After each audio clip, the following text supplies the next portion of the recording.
hot yoga problems. Ow, I got them. I got them today. Oh my gosh. Yogi friends across the land, my tens of listeners worldwide. Serious problems today, man. Serious problems from that hot yoga session that just eclipsed.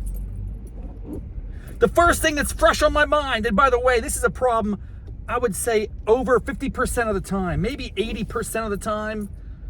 I don't keep track. I'm just telling you it's there. It happens not every single time, but almost every time. When you're trying to leave, and by the way, I just want to leave. I'm in a state of sweat and distress and regret and pain and agony. Post-yoga pain. Come on. I just want to get my stuff out of my little locker, put on my shoes, throw on my sweatshirt, get that F out of there. I'm not looking to hang out. I don't need to chit-chat and shoot the breeze. But because I believe in chivalry, ladies first, and by the way, yoga is mostly ladies. It's probably like 80% female. And that's, what I'm talking about is the class ratio. And that's fine, whatever. But I always let the women do what they need to do first. I'm not gonna be that guy who's like a bull in a china shop breaking things, you know? Go ahead, go to the locker, get your things together, gather up your materials. That's cool, great, I'm happy for you. Then I'll go. But man, how frequently, including tonight, people have no respect for their fellow yogis. They just sit there and they put on their clothes, they put perfume on, they do their makeup. I'm like, what is going on? This woman was on her phone, like in a colloquy with this text chat, an intense text chat, just standing there in front of the lockers. And the lockers of my studio are such that there's like a bank, man. It's like a whole wall of lockers. That sounds cool in theory. Little cubbies. And I do like to have the lock and key, man. I gotta have a lock and key to secure my products. I gotta preserve and protect and defend my property, my wallet, my cell phones. So I dig it. But when there's like the little cubbies, they're not full-size lockers like high school. They're like little cubbies. That's fine. It's all you need. And they're typically all occupied. Someone's got something in them at all times. And I guess there's just no urgency of the average yoga class participant to get out of there. They're just hanging out in front of the locker bank. And if you're doing that, you're blocking at least 3 lockers, top, middle, low. But more likely 9 lockers, top, middle, lower, for a giant square. Because I'm a guy, I'm not gonna go in there and like, boom, I'm not gonna give you a forearm shiver and block you out and get my stuff. I'm not that way, I'm chill. I guess the counter would be, Raff, all you gotta do is say, excuse me, can I get to my locker? But I just think we're in a world where me, a clumsy oafish dude, who's all ball of sweat and distress, and probably still out of breath, to be quite honest, I'm panting for like 10 minutes after class. It's bad, dude, it's bad. So me being like, excuse me, can't get to my locker. Like Quasimodo. Okay, I gotta get to my locker. That's not gonna go over well. They'd probably report me. I'd get bounced out of the studio. I'm aggressive, I'm scary, I'm intimidating.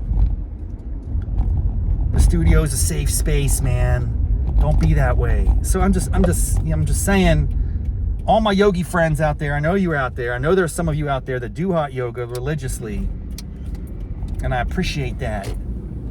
Please take heed and just get your stuff out of the cubby. And then what I do is I grab it and then I remove it from the cubby and I take a step back into the hallway or into a kind of remote area of the space so that other people can get into their cubbies. Wow, imagine that. Spatial awareness is a thing. Wow. So yeah, man, that's the hot yoga problem. And it's not unique to tonight. It just was on my mind because it was so bad tonight. There was just a person standing there.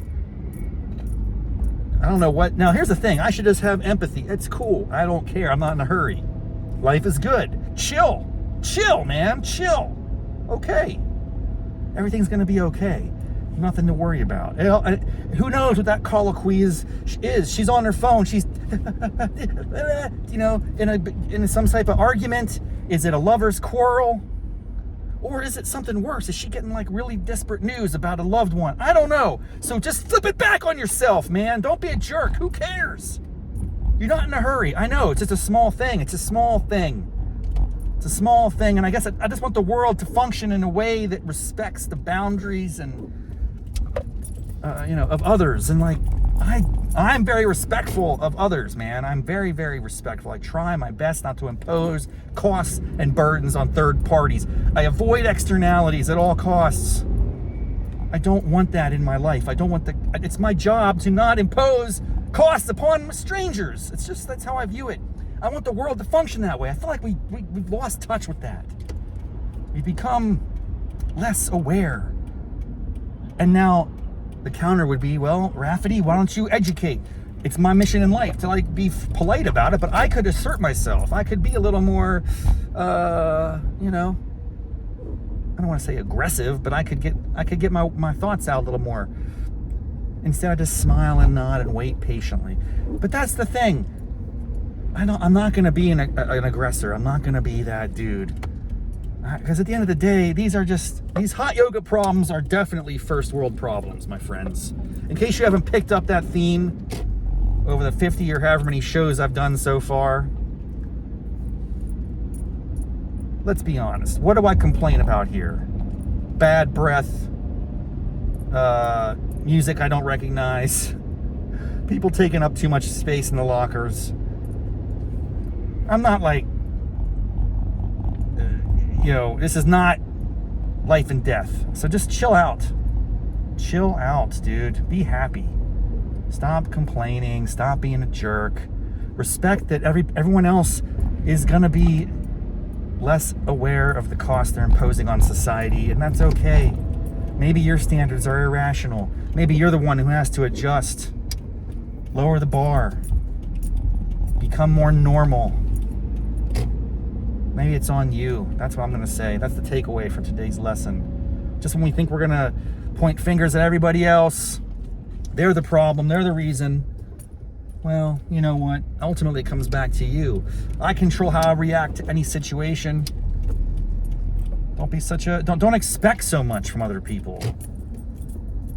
In fact, I should expect to be delayed on the way. I should bank that into my plans, that I'm not going to get access to my locker for 5 to 10 minutes after class because there's going to be people hanging out, shooting the breeze, popping popcorn, like flipping pancakes. I don't know what's going on. There's a huge opportunity there for people to aggregate and just do their own thing while I'm standing there like a tool. That's okay. Just bank on it. Plan on it. Adjust your framework accordingly and don't let it bother you. That's the lesson. I'm responsible for interpreting these grievances, these breaches of decorum, decency. Oh, I didn't even get to talk about the problems, and I'm pulling into my driveway here. That's not really the problem I wanted to talk about. I guess I'll have to save that for tomorrow. The good news is I might be able to hit that 20 yoga sessions in 30 days. It's going to be very hard. I'm on session like 7 or 8, maybe 9. I got to track. But we are past halfway mark of this month. I got to find out what the deadline is, and then I got to figure out what my count is, and I got to plan accordingly. I'm going to be out for a few days in West Virginia. They don't have a hot yoga studio there. They certainly don't have a core power studio, so I don't know what I'm going to do. But I'm going to figure it out. We're going to keep moving forward. I think I can knock out 20 and 30. Stay tuned. Until then, namaste, mofos.